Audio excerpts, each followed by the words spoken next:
सच्चिदानंद भगवान सनातन धर्म की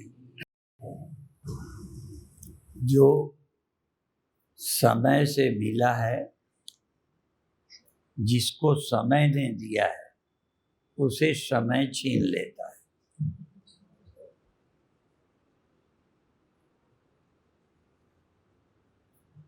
बचपन जवानी समय से आए, समय से चले जाएंगे, तुम्हारे हाथ में नहीं है।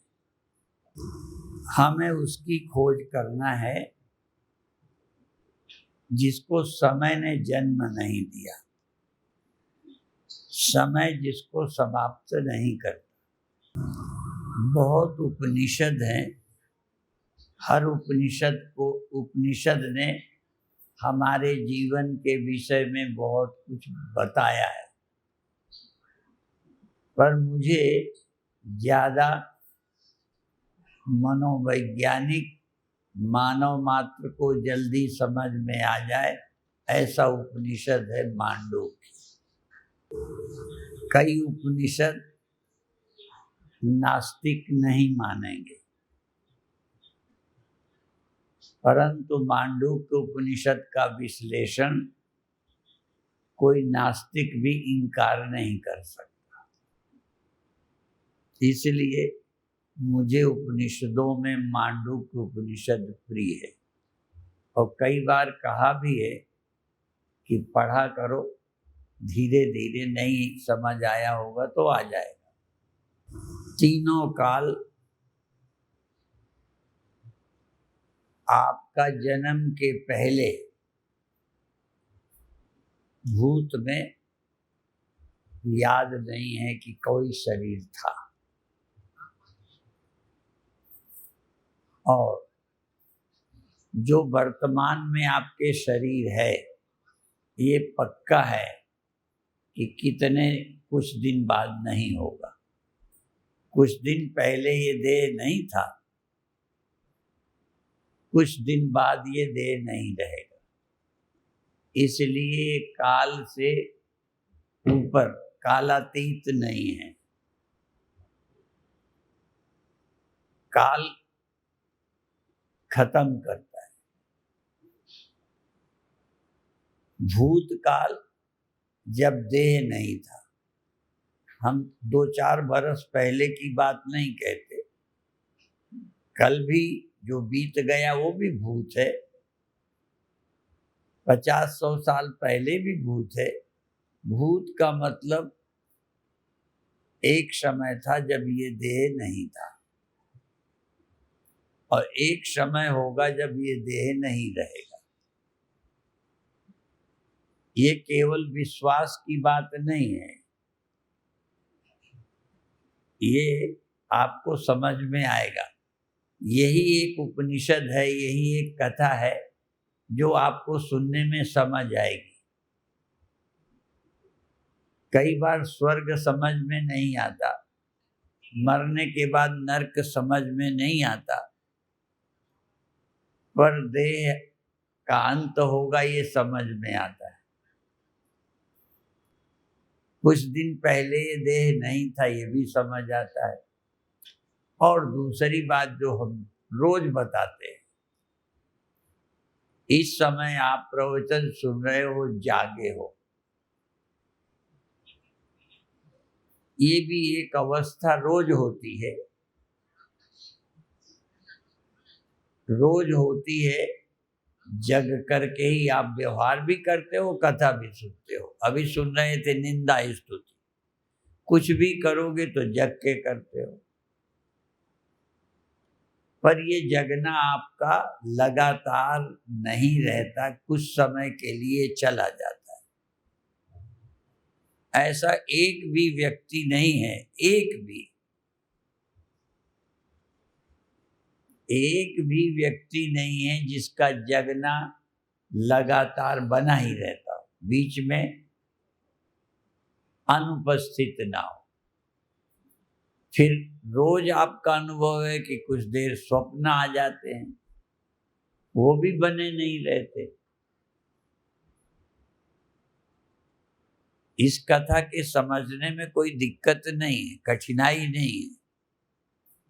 स्वप्न होते हैं, चले जाते हैं। ऐसी भी नींद आती है जिसमें स्वप्न भी नहीं होता, कोई इच्छा ही नहीं होती, कोई कल्पना ही नहीं होती। जागृत में हम तुलना करते हैं, ये पैसे वाला है, मैं नहीं हूं, या मैं पैसे वाला हूं, ये नहीं है। जागृत में ये भी तुलना कर लेते हो कि हम सुंदर हैं, ये सुंदर नहीं है, ये बहुत सुंदर है, मैं कम सुंदर हूं, और मिलाते रहते हो। थोड़ा बहुत ये सब तुलना कर ही लेते हैं, और फिर एक मन में ग्रंथि बन जाती है कि मैं ज्यादा अच्छा हूं, ये कम अच्छा है, या ये ज्यादा अच्छा है, मैं कम। अर्थात कॉम्प्लेक्स ग्रंथि, हीन भावना और श्रेष्ठ भावना, ये आ जाती है। ऐसे नहीं आए तो कर्म से आती है। मैं गंगा नहाता हूँ, रोज पाठ करता हूँ, रोज ये करता हूँ, मैं श्रेष्ठ हूँ। ये नहीं करता, ये हमसे ठीक नहीं है। हर व्यक्ति कोई न कोई को अपने से ज्यादा अच्छा देख के हीन भावना से भर जाता है, और कोई न कोई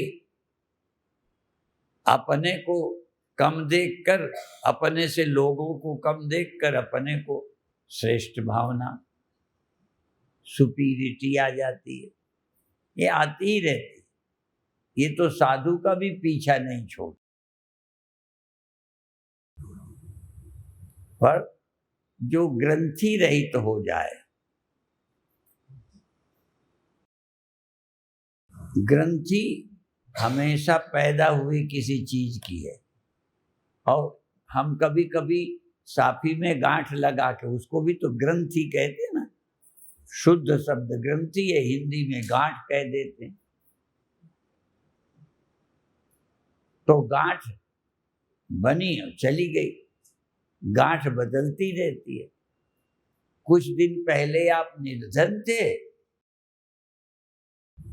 ऐसा योग बना, आप धनी हो गए। जो तुमसे बड़े थे आज तुमसे छोटे हो गए।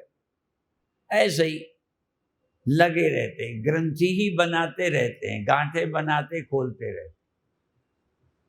एक गांठ लग गई, फिर दूसरी आ गई।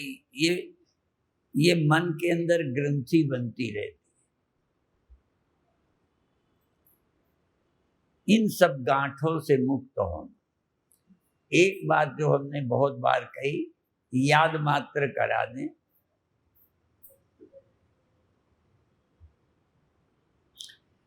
हम सब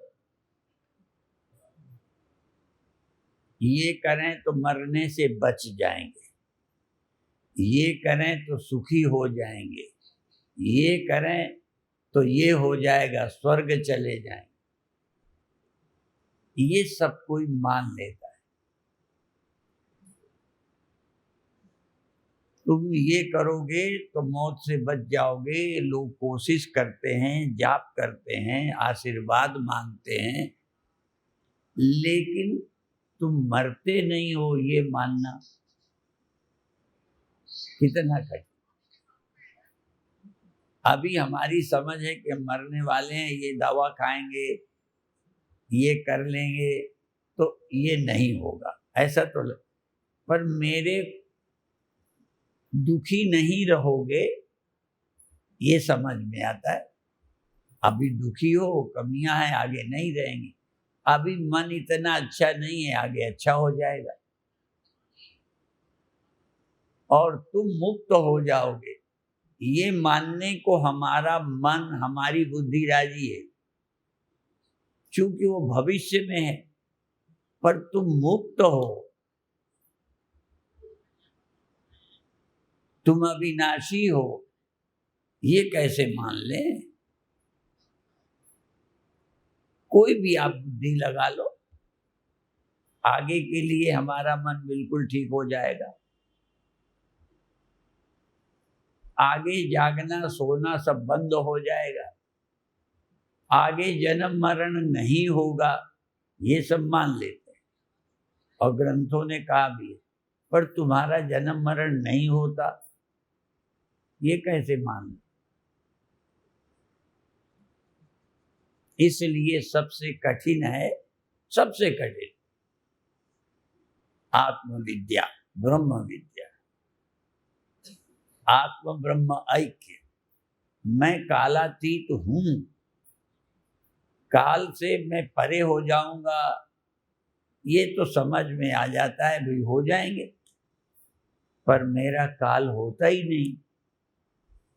भगवान ने गीता में कहा सबसे कठिन है ये, न जायते मृते व कदाचिन।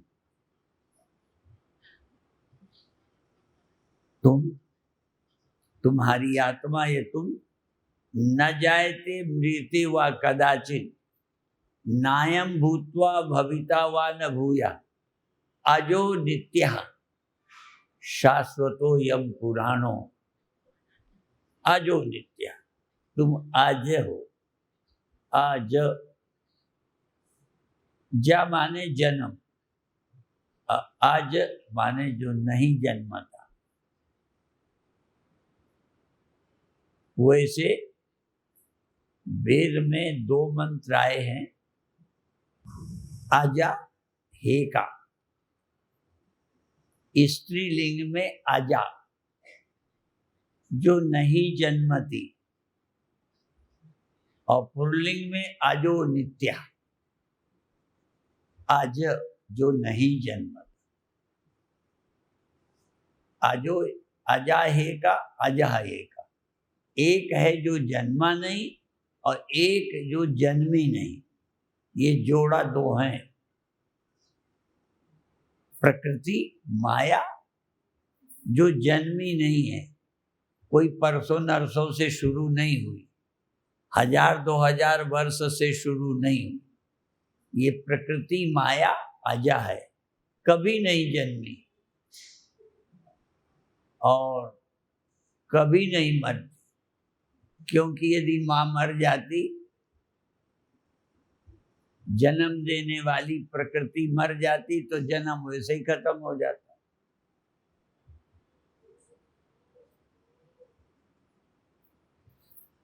तो एक है अजा प्रकृति और एक है आज परमात्मा ब्रह्म, ये दो जन्मे ही नहीं है।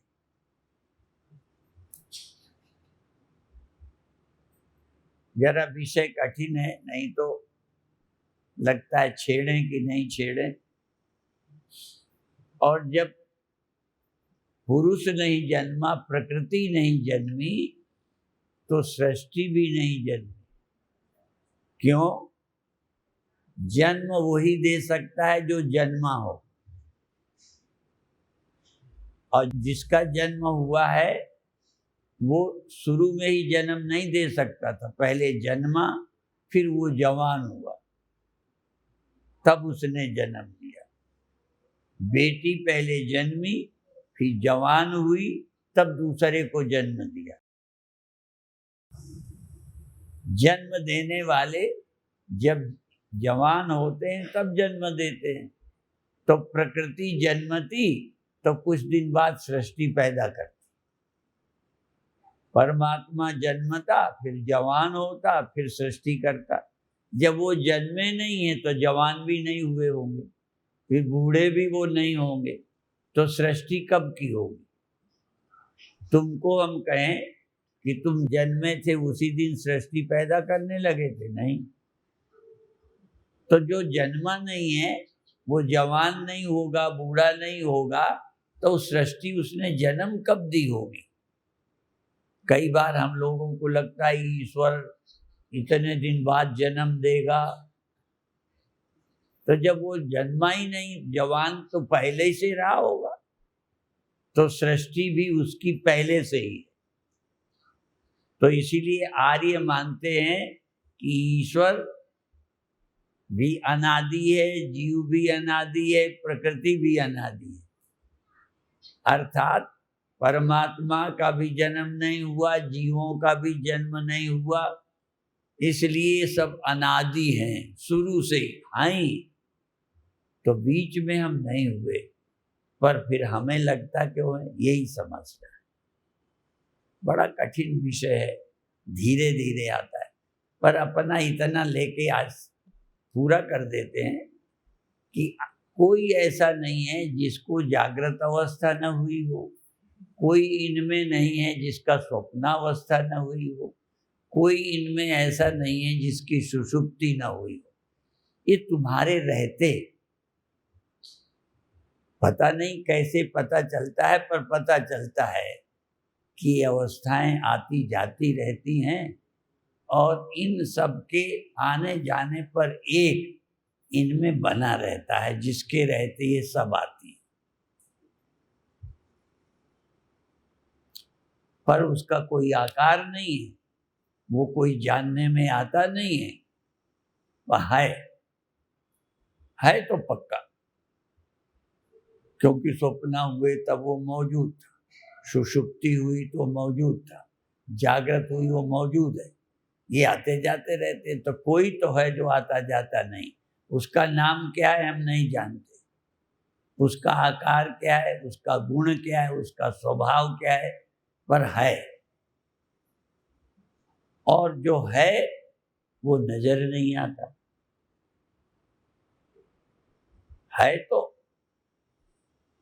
इसी को स्पष्ट करना सत्संग का, बस। बाकी और तो कुछ बिना चाहे हो जाएगा। और एक बात कह के आज समाप्त कर दे। अभी सुन रहे थे ना, गुरु न तजो हरि को तज डालो। क्योंकि यदि ईश्वर नाराज हो जाएगा तो क्या करेगा, बीमार कर देगा, मौत आ जाएगी, और क्या करेगा। माने ईश्वर नाराज हो जाएगा तो क्या करेगा, आपके संतान नहीं होने देगा और क्या करेगा, शादी नहीं होने देगा और क्या करेगा, नौकरी ठीक नहीं चलेगी, नाराज हो जाएगा तो क्या करेगा, जानते हो। तो ईश्वर नाराज होगा तो क्या करेगा, और खुश होगा तो क्या दे देगा, नाती दे देगा, शादी करा देगा। तो नाती देने के बाद चिंता खत्म कर देगा। ईश्वर का दिया हुआ कुछ भी तुम्हें निश्चिंत नहीं कर सकता। ईश्वर जो कुछ देता है वो सब छीन लिया जाता है। केवल गुरु ही एक ऐसा है जो उसका ज्ञान देता है जहां मौत नहीं है, जिसको कोई छीन नहीं सकता। इसलिए ईश्वर को मैं छोड़ सकता हूं, वो नाराज हो जाएगा तो हो जाए, पर गुरु जो देता है उससे ही हम, भले गुरु का दिया जल्दी लोग ले नहीं पाते, क्योंकि रुपया हो तो दे दे, ये ज्ञान कैसे दे दे हाथ में। देखो मंत्र तो लोग ऐसे ले जाते हैं, लेकिन ये ज्ञान कैसे ले। इसीलिए कई संप्रदायों में ये नहीं कहते हमने फला का नाम लिया है, कई लोग ये नहीं कहते उनसे हमने मंत्र लिया है, कई कहते हैं हमने फला गुरु से ज्ञान लिया है।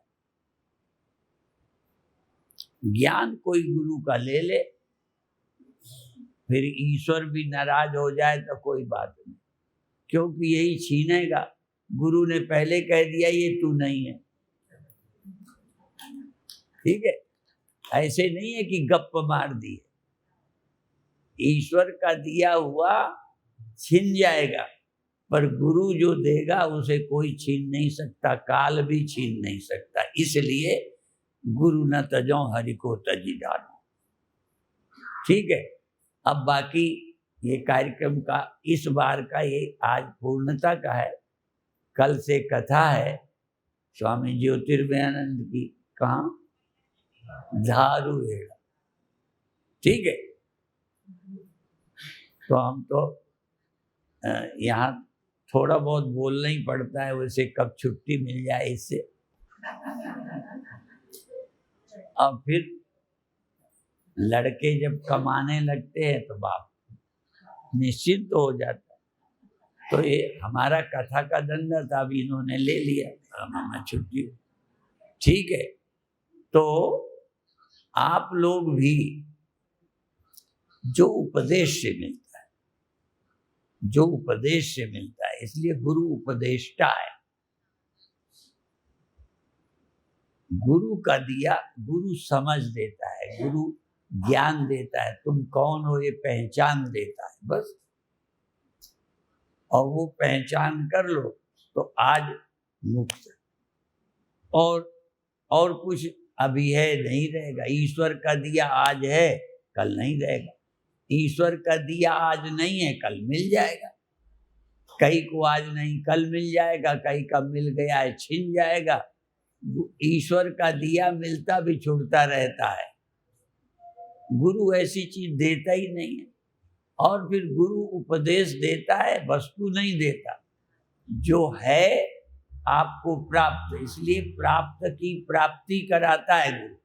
अप्राप्त, बचपन अप्राप्त है, जवानी अप्राप्त है, कल हो जाएगी। तो अप्राप्त की प्राप्ति होगी, पर प्राप्त की प्राप्ति जो सदा है। इसलिए सर्वनिवासी सदा अलेपा, तो ही संग समाई। जो शब में वो तेरे में है, अभी है, पर उधर ध्यान नहीं जाता। इसीलिए पता नहीं शादी ब्याह में होता था, कब होता था, एक अरुंधति तारा है, वशिष्ठ की पत्नी का नाम अरुंधति है। वो सप्त ऋषि होते हैं, उसमें एक वशिष्ठ तारा है, वहीं अरुंधति रहती है। तो अरुंधति को दिखाया जाता है, तो ये बोलते हैं अरुंधति न्याय। अरुंधति सीधा दिखती नहीं, तो पहले सप्त ऋषि दिखाओ, फिर कौन वशिष्ठ है ये दिखाओ, फिर उसके पास अरुंधति दिखाओ। तो ऐसे ही पहले देह दिखाओ, फिर देह के किसके द्वारा देह दिखता है उस अंतःकरण को दिखाओ, फिर अंतःकरण की अवस्थाएं किसको दिखती हैं उसे दिखाओ। माने धीरे धीरे उसे दिखाओ जो दिखता नहीं है। इसलिए सतगुरु ने अलख लखाया है। सतगुरु उसे लखाता है जो ये देखने। इसलिए हमारे गुरुदेव बोलते थे, देखो देखो देखो, देखने वाले को देखो, दिखाई देने वाले को मत देखो। दिखाई देने वाला तो गधा घोड़ा कुत्ता बिल्ली सबको दिखता है। जो दिखाई नहीं देता उसको जो दिखाए और उसको जो देखे। इसलिए जो दिखाए वो गुरु, और जो देख पाए न दिखने वाले को, वही सच्चा शिष्य होता है। बाकी बाद में फिर जब कभी आएंगे, सुनने में भी कई बार कहो तुम्हारे मन से स्लिप हो जाता है, कई बार बोलने वाले का। इसलिए बोलने वाले की भी क्षमता, समझने वाले की क्षमता। इसलिए सुन लिया हो तब भी दोबारा सुनो, हो सकता है पहले कई बातें छूट गई हो। एक चंडीगढ़ की माता एक हमारे प्रवचन को कहा मैंने 32 बार सुना, एक ही प्रवचन, कई बातें दोबारा समझ में आई। इसीलिए प्रवचन बाद में भी सुनना चाहिए। सुनते समय कई बार मन बटा था, घर चला गया, किसी काम में उलझा, घर में कोई समस्या थी, अगले दिन वो समस्या नहीं है, ज्यादा ध्यान से सुनो। इसलिए एक ही बात को भी बार बार सुनना चाहिए। और उपनिषद में एक महावाक्य है जो 9 बार, तत्त्वमसि, ये 9 बार सुनाया। तो पहले बार नहीं क्लियर हुआ होगा, समझाते समझाते दोबारा, समझाते समझाते तीसरे बार, तब 9 बार सुनाया। तत्त्वमसि, तत् वह तुम हो। वो कौन? जो सृष्टि में व्याप्त है, जिसमें सृष्टि रहती है, जो सर्वत्र है, अविकारी है, वह तुम हो, यह तुम नहीं हो। यही तो समझाना है। जिसको तुमने मैं समझा है ये तुम नहीं हो, जिसको तुमने सुन रखा है वह, ठीक है, सुन रखा है वो ऐसा है, वो ऐसा है, वो ओमनी प्रेजेंट है, ओमनीसिएंट है, ओमनीपोटेंट है, जिसको सुन रखा है, उपनिषद कहता है वो तू है। तू माने दे नहीं, क्योंकि तुम कहते ही गड़बड़ क्या है? तुम कहते ही तुम्हें मैं देह लगता है, तुम कहेंगे तुम अविनाशी, तो तुम्हें लगेगा कैसे हो सकते। इसलिए पहले कहेंगे देह तुम नहीं हो, मन तुम हो। जो जगते सोते हैं वो तुम हो, जो जगने में दिखता है ये तुम नहीं हो। जगकर जो तुम्हें दिखाई पड़ा ये तुम नहीं हो, तुम वो हो जो जगा, जिसे देह दिख गया। वो तुम हो जिसे स्वप्न दिख गया। स्वप्न तुम नहीं हो, तुम वो जिसे स्वप्न दिख गया। जिसको नींद आई वो तुम नहीं हो, तुम वो हो जो नींद के होने में भी प्रमाण था। नींद हुई थी, वहां कोई दुख नहीं था, कोई चिंता नहीं थी, ये तुम्हें समझ में तो आया कौन है वो। तो तुम वो हो, तुम ये नहीं हो। ये है तत्वमसि। तो ये समझाने के लिए भी पहले धीरे धीरे योग्यता तैयार होती है। ओम शांति शांति शांति।